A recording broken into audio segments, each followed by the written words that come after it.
Hello बच्चों, कैसे आप सभी। Myself Jayesh Chauhan, physics faculty. आज हम लोग नीट या जेई है आपका, तो उसके रिगार्डिंग बेहतरीन लेक्चर हम लोग डिस्कस करेंगे यहाँ पे। और टॉपिक है स्टार डेल्टा कन्वर्जन। अब ये टॉपिक हो सकता है कुछ बच्चे पहली बार सुने हों, बट ऐसा नहीं कि यूजलेस है, हमारे किसी काम का नहीं है। आपको एक छोटा सा न्यूमेरिकल देंगे यहाँ पे, तो आप उसको सीरीज कॉम्बिनेशन, पैरेलल कॉम्बिनेशन की हेल्प से कर ही नहीं सकते, क्योंकि सीरीज कॉम्बिनेशन दिखता ही नहीं उसमें। और क्वेश्चन देखने में बहुत सिंपल सा दिखता है कि यार ये क्वेश्चन तो बहुत सिंपल सा है, बट उसको सॉल्व कैसे किया जाए, तो उसका मेथड हमारे पास है स्टार डेल्टा कन्वर्जन। आप चाहें तो उसको करंट डिस्ट्रीब्यूशन मेथड से भी कर सकते हैं, बट वो जो करंट डिस्ट्रीब्यूशन मेथड है तो उसकी एक्यूरेसी बहुत अच्छी नहीं होती। बच्चा अगर एक्सपर्ट नहीं है करंट डिस्ट्रीब्यूट करने में, तो रिजल्ट ये निकलता है कि आधे रास्ते में ही क्वेश्चन को छोड़ देता है। और हर एक क्वेश्चन, चाहे वो नीट है आपका चाहे जेई, हर एक क्वेश्चन आपकी रैंक कम से कम लाखों बच्चों को पीछे ढकेलता है। तो एक ऐसा क्वेश्चन जो लगभग 100% बच्चों में से 20% बच्चे ही सॉल्व कर पा रहे हैं, मतलब कि अगर 10 लाख बच्चे पेपर दे रहे हैं तो उसमें से 8 लाख बच्चे एक तरीके से वो पीछे जा रहे हैं सिर्फ एक क्वेश्चन की हेल्प से। तो कुल मिलाकर एक सिंगल क्वेश्चन भी आपको लाखों बच्चों को पीछे ढकेलने में हेल्प कर सकता है। और ये होता है कंपटीशन। बेसिक या आसान क्वेश्चन हर बच्चा कर सकता है, लेकिन एक जो बढ़िया लेवल का न्यूमेरिकल होता है, बढ़िया लेवल मतलब कि उसके कॉन्सेप्ट बढ़िया, यानी कि उसमें बहुत अच्छी खासी मैथमेटिक्स इन्वॉल्व कर दिया, वैसा नहीं, सिर्फ फिजिक्स की बात हो रही है उसमें।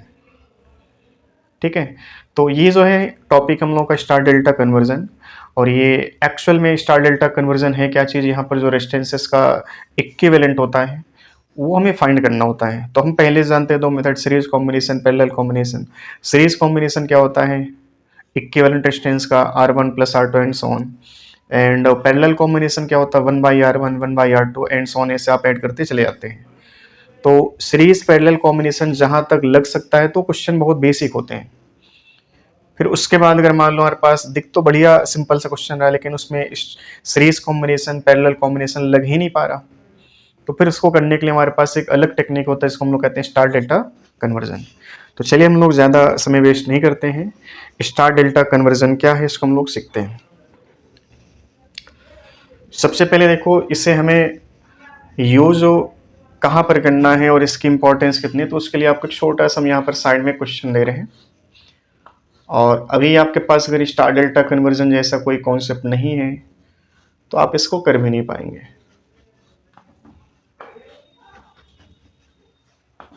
ऐसे मान लो हमारे पास 5 रेजिस्टेंस दिए गए हैं,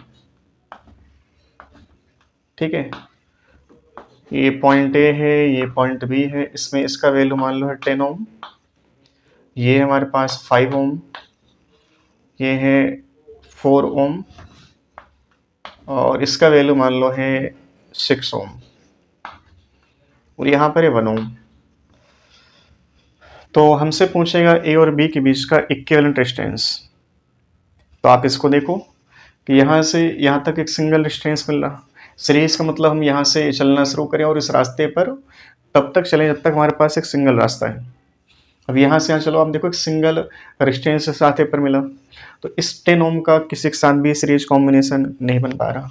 ये 10 और 4 ऐसा लग रहा है कि पैरेलल, बट ये पैरेलल नहीं है। रीजन कि इनके बीच में कि 1 ओम का रेजिस्टेंस आ गया, तो ये सीरीज कॉम्बिनेशन पैरेलल कॉम्बिनेशन का जो कॉन्सेप्ट हमने सीखा वो यहाँ पर फेल हो गया। अब कुछ कहें कि सर ये तो व्हीट स्टोन ब्रिज है। हाँ बिल्कुल, व्हीट स्टोन ब्रिज जैसा लग रहा है भी है, बट व्हीट स्टोन ब्रिज देखते ही आप इसको यहाँ से हटा दें, खत्म कर दें, ये गलत है। आपको ये भी जानना है कि इसको हम किस कंडीशन में यहाँ से रिमूव कर सकते हैं। वो कंडीशन होती है इस रेजिस्टेंस के जो एडजेसेंट साइड के रेजिस्टेंस हैं, इनका रेशियो चेक करो। ये रेशियो, इन दोनों का रेशियो और इन दोनों का रेशियो अगर इक्वल है, ये दो रेशियो और इन दोनों का रेशियो इक्वल है, तब आप इसको यहाँ से रिमूव कर सकते हैं। अब आप चेक करो, ये 2 आएगा रेशियो, ये कितना आ जाएगा हमारे पास 2/3, तो ये इक्वल नहीं है, तो आप इसको यहाँ से नहीं हटा सकते हैं। तो ऐसे क्वेश्चन को सॉल्व करने का ये हमारा मेथड होता है स्टार डेल्टा कन्वर्जन। टॉपिक हम लोग जो पढ़ने जा रहे हैं इसका नाम है star delta conversion. Star delta conversion, ठीक है। अब सबसे पहले हमारे पास मान लो टॉपिक है delta two star, delta two star, delta two star. Delta two star का मतलब जैसे हमारे पास ये ऐसा फिगर ना, तो आप इसको डेल्टा कहेंगे, ठीक है, इसको हम कहते हैं डेल्टा। अब यहाँ पर डिस्टेंस मान लो R1 है, ये R2 है, और ये डिस्टेंस R3 है। इससे हमें क्या बनाना भाई, स्टार, डेल्टा से स्टार।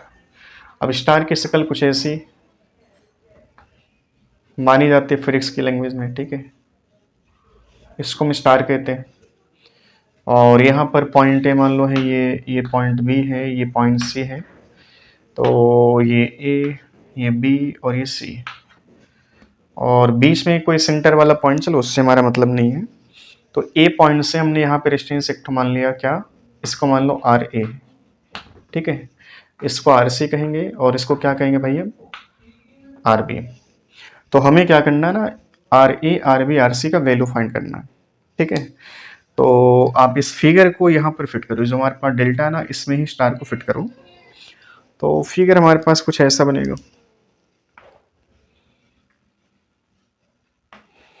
ये फिगर कुछ ऐसा बनेगा, ये है आर ए, इसको आर सी कहा गया, और ये क्या है, आर बी, ठीक है। अब आर ए कैसे फाइंड किया जाएगा, तो उसका सिंपल तरीका कि हमें इस आर ए के दोनों साइड में जो रेजिस्टेंस है ना, इनका मल्टीप्लाई, बहुत आसान तरीका है। इन दोनों रेजिस्टेंस का हमें क्या करना, आपस में मल्टीप्लाई, और फिर ये जो रेजिस्टेंस ना, ये वाले डेल्टा वाले, इन सबको हमें जोड़ना है, ठीक है। और फिर आप जब आर बी फाइंड करेंगे ना, तो इन दोनों जो साइड में रेजिस्टेंस है ना, इन दोनों का मल्टीप्लाई, और बाई में क्या करना होता है, इन सभी रेजिस्टेंस का सम करना होता है, जोड़ना होता है, योग करना होता है। और जब हम आरसी की बात करें ना, तो ऐसे ही यहाँ पर मेथड है कि आप इन दोनों को मल्टीप्लाई करो, और बाई में क्या करना है, इन सभी रेजिस्टेंसेस का सम। तो सिंपल मेथड है, देखो कोई वैसा बहुत बड़ा रॉकेट साइंस नहीं इसमें कि आपको इंटीग्रेशन करना पड़ा, डिफरेंशिएशन करना पड़ा, वैसा कुछ भी नहीं दिखा।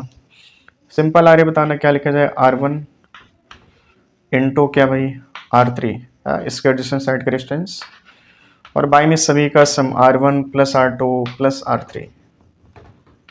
समझ में आ रही बात। ऐसे आप आर बी यहाँ से फाइंड करेंगे, ठीक है। आर बी बोले भाई इन दोनों रेजिस्टेंसेस का मल्टीप्लिकेशन क्या है भाई, R2 R3, और बाई में क्या लिखे, इन सब का सम। कितना आसान मेथड है, देखो कहीं पर आपको वैसा नहीं लग रहा कि अच्छा इस चीज को हमें समझने में बहुत दिक्कत हो रही, बहुत आसान तरीका है। ऐसे हम देखो आरसी कैलकुलेट करें, तो आरसी की वैल्यू कितना आ जाएगा, R1 R2 और बाई में सभी रेजिस्टेंस का सम, ठीक है, ये हो जाएगा। अब जनरली जो क्वेश्चन मिलेगा अभी तक कंपटीशन में, जो क्वेश्चन आए हैं, चाहे वो नीट है आपका, चाहे जेईई है, डेल्टा टू स्टार वाले क्वेश्चन मिलेंगे। स्टार टू डेल्टा वाले क्वेश्चन अभी तक नहीं बने, ठीक है।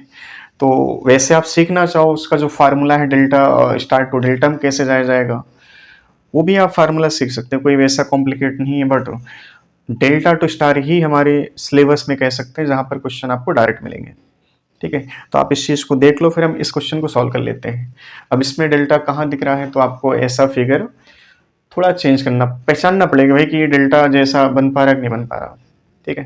तो जल्दी से आप इस चीज़ को नोट कर लो, फिर हम इसमें ये क्वेश्चन का जो कॉन्सेप्ट है ना, जो टॉपिक का कॉन्सेप्ट है ना, इस क्वेश्चन में हम फिट करते हैं। चलो इसको नोट कर लिया होगा भैया आपने, ठीक है। तरीका क्या है कि हमें जो रेजिस्टेंसेस है ना साइड बाई एडजेसेंट साइड के ना, उनका मल्टीप्लाई और बाई में सभी को क्या करना है, हमें सिंपल ऐड कर लेना है। देखो अभी डेल्टा जैसे शक्ल में नहीं लग रहा है, लेकिन फिर भी आप इसको यहाँ से, इस चीज को यहाँ से, क्योंकि तार है ना, तो आप तार को टेढ़ी मेढ़ी बना सकते हैं, और इस फिगर को थोड़ा सा बड़ा फिगर में कन्वर्ट करते हैं, क्योंकि फिगर देखो सारा जो कैलकुलेशन फिगर में ही करना है मैक्सिमम। आप उस फिगर को डेल्टा में ऐसे कन्वर्ट कर लो कि जैसे हमारे पास ये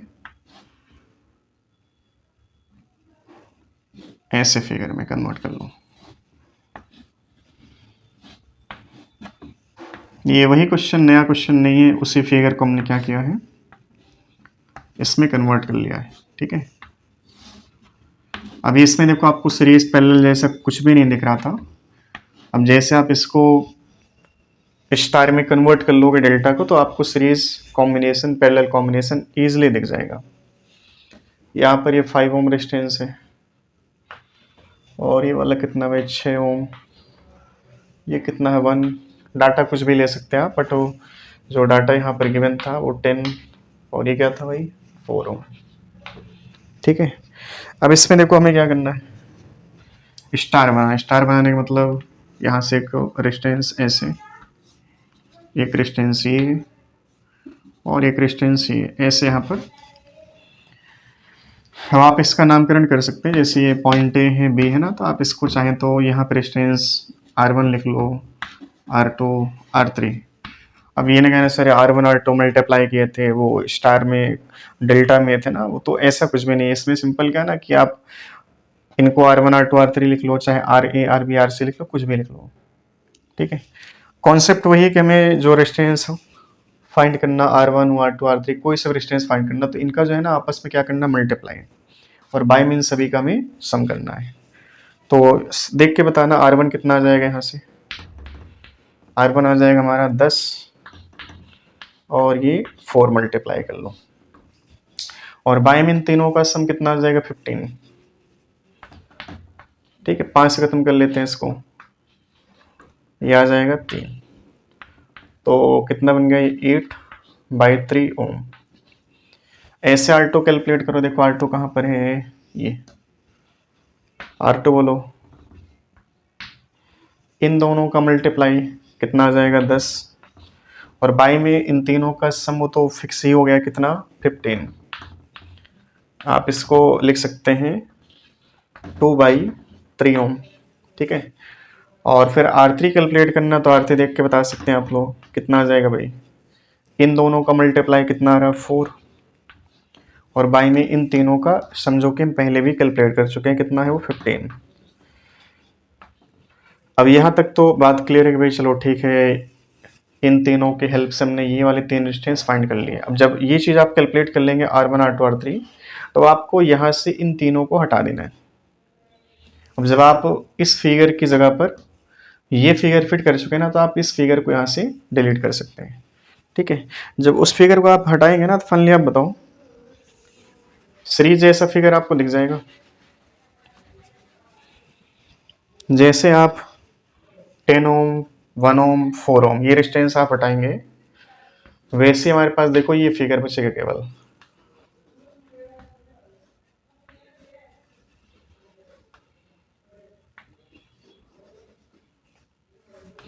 ऐसे कुछ।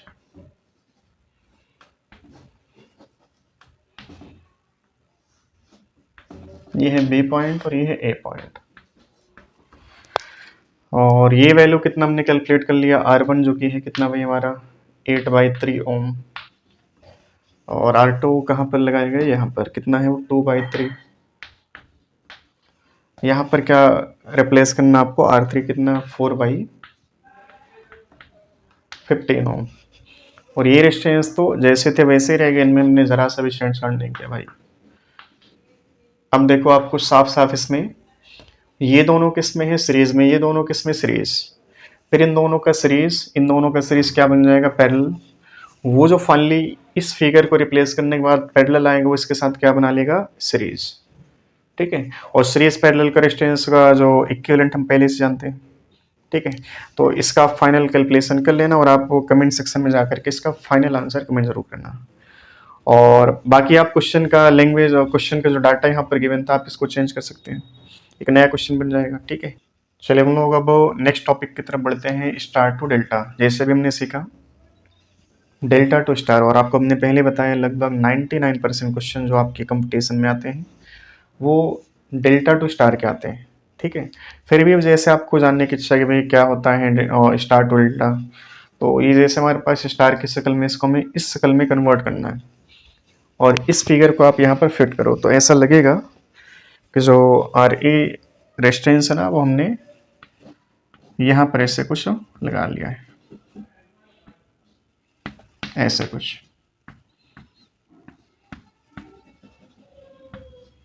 ऐसे कुछ, ठीक है, ऐसे कुछ। ये रेजिस्टेंस R1 है जो कि फाइंड करना हमें, ये है क्या भाई, R2, और ये वाली चीज़ है R3। जब हमें R1 फाइंड करना है तो सबसे आसान तरीका है कि आप इन सभी रेजिस्टेंस का स्टेप बाय स्टेप मल्टीप्लिकेशन, मतलब R1 फाइंड करना है तो हमें क्या करना है, इस रेजिस्टेंस को इसके साथ मल्टीप्लाई करना है, इस वाले को इसके साथ मल्टीप्लाई, फिर इसको इसके साथ, और बाई में क्या करना है ना, R1 जैसे फाइंड करना तो इसके अपोजिट साइड का जो रेजिस्टेंस है ना RC, इससे भाग देना है। मतलब आसान भाषा में समझो तो हमें पहले इन सब का आपस में गुणनफल करना है, मल्टीप्लाई करना है, फिर हमें R1 फाइंड करना तो इसके अपोजिट साइड का, अपोजिट ब्रांच का जो रेजिस्टेंस है ना उससे भाग दे देना है, ठीक है, भाग देना है मतलब भागम भागा, ऐसे कुछ। तो R1 का वैल्यू कितना आएगा देखना भाई, यह आएगा RA RB plus RA RC plus RB RC, और बाई में इसके अपोजिट साइड का रेजिस्टेंस क्या है RC, से में क्या करना है, इसको भाग दे देना है। और ऐसे R2 फाइंड करना है तो समझ गए ना, ये चीज़ सबके लिए अब सेम हो जाएगी। R2 फाइंड करने का मतलब है सबका आपस में मल्टीप्लिकेशन, ये चीज़ सबके लिए क्या रहेगी भाई, कॉमन, ये चीज़ सबके लिए क्या रहेगी, कॉमन। बस बाई में जो चीज़ डिवाइड किया जाएगा, भाग दिया जाएगा ना, वो चेंज हो गया। अब जैसे RB फाइंड करना था ना, R2 ये, तो इसके अपोजिट साइड का रेजिस्टेंस क्या है RB, तो हमें क्या करना है, इस चीज़ को RB से डिवाइड कर लेना है। अब समझ गए होंगे R3 में क्या डिवाइड होगा, बाई में RC आ चुका है, RB आ चुका है, अभी कौन बचा है, RA, तो ये तीनों के लिए सेम रहेगा, RA RB plus RA RC plus RB RC, और बाई में क्या आ जाएगा, RA। आपको हम फिर से रिपीट कर रहे हैं, इस पर क्वेश्चन बहुत रेयर केस में आता है, बाकी आपको सीखना तो सीख सकते हैं, ठीक है। बट आपका जब एग्ज़ाम है तो फाइनली अभी हम देखो ये जो छोटे छोटे लेक्चर हम लोग बनाना शुरू कर रहे हैं, ये अकॉर्डिंग टू जो नीट वाले बच्चे हैं ना, जो भी 2026 में पेपर देने जा रहे हैं, उनके रिगार्डिंग ये सब लेक्चर बनाए जा रहे हैं। तो हम अब जो लेक्चर यहाँ पर अपलोड करेंगे ना, वो नीट के हिसाब से बहुत इंपॉर्टेंट होंगे। पूरे सिलेबस का, पूरे चैप्टर का लेक्चर बनाना मतलब बहुत लेंदी हो जाता है, काफ़ी टाइम टेकिंग प्रोसेस होती है। तो कुछ बच्चों के कमेंट आ रहे थे, मैसेज आ रहे थे कि सर कुछ जो टॉपिक चैप्टर के सबसे इंपॉर्टेंट होते, जहाँ क्वेश्चन की संभावना ज़्यादा होती, उनके लेक्चर आप बना दो। तो आप मिस बिल्कुल नहीं करें। अगर आपका कम समय में रिवीजन, और कम समय में आप मान लो नीट में लगभग 30+ 35+ आप क्वेश्चन सही करके आना चाहते हैं, अब ऐसा बिल्कुल भी नहीं कहना है हमें कि भाई चलो आप 45 में 45 सही करके आओगे, वो संभव सी बात है। अब जो पेपर बन रहा है उसके हिसाब से बात कर रहे हैं, फिर भी आप 35+ तो कर सकते हैं, इससे नीचे क्या आप बिल्कुल भी टास्क लेकर नहीं चलना है। तो 35 के लिए भी क्या करना है कि आपको कुछ चैप्टर, जैसे आप मान लो पढ़ सारा चुके हैं, बट आपको ये नहीं पता कि भाई इस टॉपिक से, इस चैप्टर से, इस टॉपिक से क्वेश्चन बनता है, तो उसके लिए एक एक्सपर्ट या एक टीचर जो आपकी कोचिंग में हो, या फिर जैसे मेरे संपर्क में जो बच्चे हैं, तो ऐसा नहीं कि मैं ही इकलौता टीचर हूँ, सारे टीचर अच्छे होते हैं ओवरऑल। तो अगर मान लो आपको एक छोटे से लेक्चर में, 20 मिनट के लेक्चर में एक क्वेश्चन जो लगभग 95% हो, चांस होता है कि इससे आना ही आना है, तो आप 20-20 मिनट के, 25 मिनट के लेक्चर में आप उस चीज़ को कवर कर सकते हैं। तो अगले लेक्चर में हम लोग इसी करंट इलेक्ट्रिसिटी पर बेस कोई एक बढ़िया टॉपिक, ठीक है, जहाँ से क्वेश्चन आने की संभावना सबसे ज़्यादा होती है, वो टॉपिक लेकर के हम आएंगे, ठीक है। तो चलिए आज हम लोग इतना ही रखते हैं, थैंक यू।